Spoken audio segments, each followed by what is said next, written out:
R&B records, Val Shively.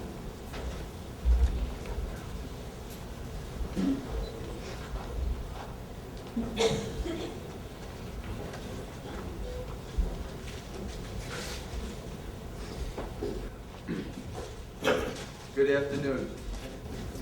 I've been a fan and collector of black vocal group records for most of my life, and nobody had more influence on that music than Richard Barrett. Richard truly lived the American dream.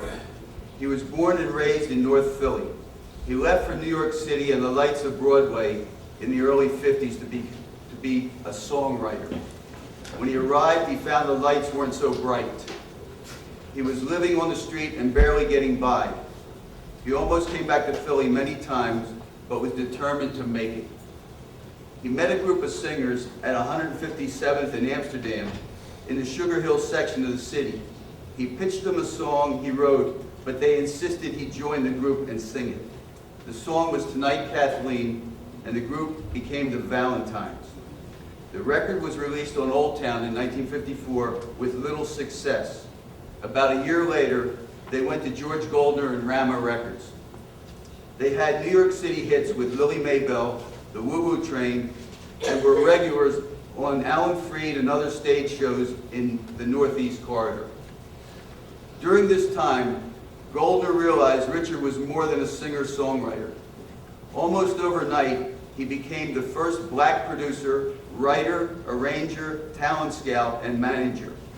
He was directly responsible for groups like Frankie Lyman and the Teenagers, the Chantels, who most people consider the greatest female group that ever sang, Little Anthony and the Imperials, the Flamingos, the Dubs, the Channels, and the Isley Brothers, signing with Goldner and his various labels. Then he wrote for, produced, and managed many of them. When the payola scandal broke in New York City in the late 50s, the government wanted him to testify against Freed, Goldner, and Morris Levy. They knew he knew the business and how it was done, but he wouldn't. He was always loyal. He remained in New York till the early 60s, singing, writing, and producing for various labels. Then decided to move back to Philly. Among others, he wrote and produced Norman Johnson, who would later lead the chairman of the board to success, and Harold Melvin and the Blue Notes, featuring an unknown drummer named Teddy Pendergrass. He also put together another girl group like he did the Chantels, but by now, most groups had shrunk to 3, not 4 or 5 members. That group was the 3 Degrees. He put all his energy into them.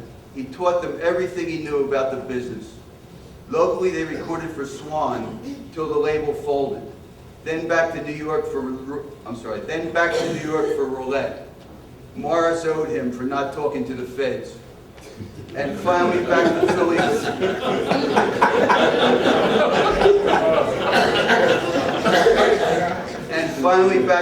With Gamble and Huff.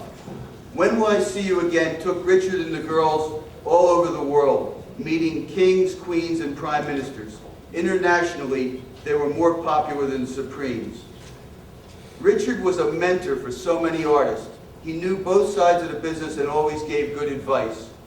He was very humble but had a powerful presence in all he did. He loved his family and friends. Richard was the Jackie Robinson of the record business. He broke ground for all producers of color that came after him. Over the last years of his life, he worked on his autobiography, Sweet and Sour Music, hoping that it would get published and made into a movie. And he envisioned Martin Scorsese doing it with the music and the mob connections. It's a shame he never got to see it happen. But in this crazy world, sometimes people have to die before they're appreciated. And that could be the case for Richard. No matter what happens, his legacy in music will live forever. Thank you.